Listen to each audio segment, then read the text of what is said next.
The Great North American Earthquake, October the 9th, 2024. It's going to be dated today, October 9th. So the banner scriptures are many. They all cover earthquakes. And the reason they all cover earthquakes is because that's just what God was pouring into my heart right now as I was preparing. But the first thing that he said to me before I read the banner scriptures when I woke up this morning, this is the part that is dated October the 8th, is as soon as I woke up this morning, the Lord said to me, Celestial, the San Francisco earthquake is coming. The San Francisco earthquake is coming. Don't forget about it. Don't let it go off your mind. Remember, my daughter, that the San Francisco earthquake is coming, and it's coming sooner than you think.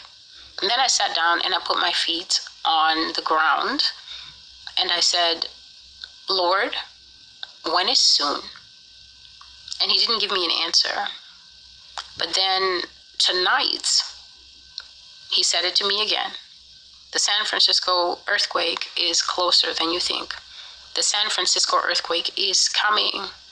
Don't forget what I told you about it, and don't let it be off your mind. And then when I said again, Lord, when is soon?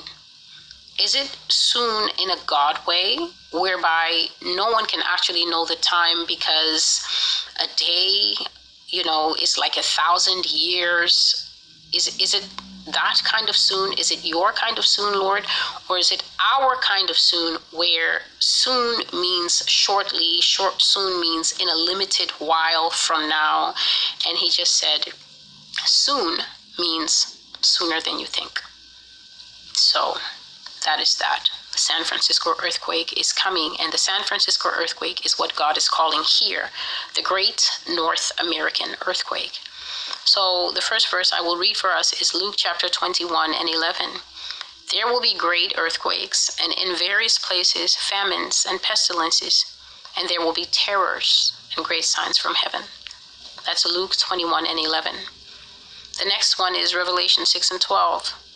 When he opened the sixth seal, I looked, and behold, there was a great earthquake, and the sun became black as sackcloth, and the moon became red as blood. And the next one is Matthew 27, verses 50 to 51.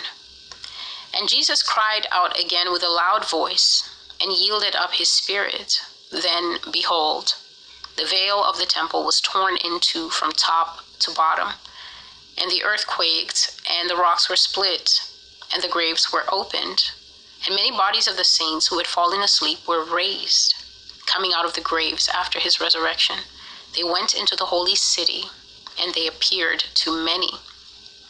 And then there's Matthew 28 and verse 2. And behold, there was a great earthquake, for an angel of the Lord descended from heaven, and came and rolled back the stone and sat on it. And the last one that I did not include in my notes, just a moment please. The last one is Revelation chapter 16 and verse 18. And there were noises and thunderings and lightnings, and there was a great earthquake, such a mighty and great earthquake as has not occurred since men were on the earth.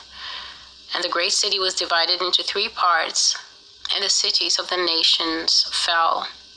And great Babylon was remembered before God, to give her the cup of the wine of the fierceness of his wrath.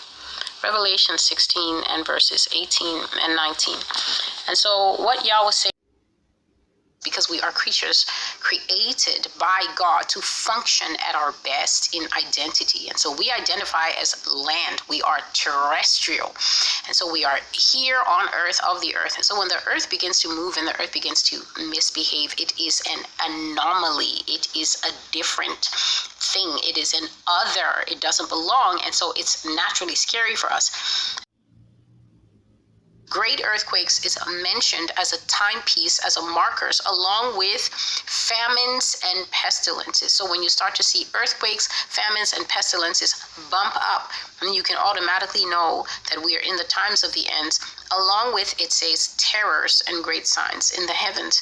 And then it talks about a great earthquake in Revelation chapter 6 that exists as a marker where the sun goes dark and the moon has turned to blood.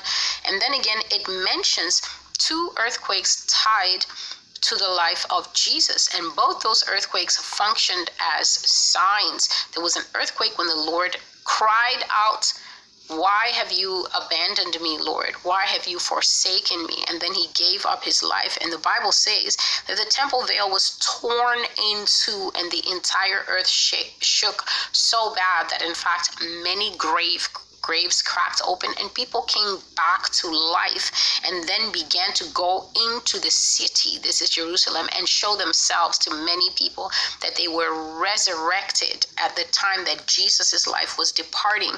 And lastly, when Jesus rose, there was a great earthquake, and an angel came and sat on the stone that sealed his tomb and rolled it away. So God was saying that this thing of earthquakes is a marker and a sign. And the Lord said to me to tell you, United States, that you are about to join the roster of those who across history have suffered great earthquakes. This is going to be called the Great North American Earthquake, and God says it's going to be one of the greatest earthquakes that America, if not the greatest earthquake that America has ever had.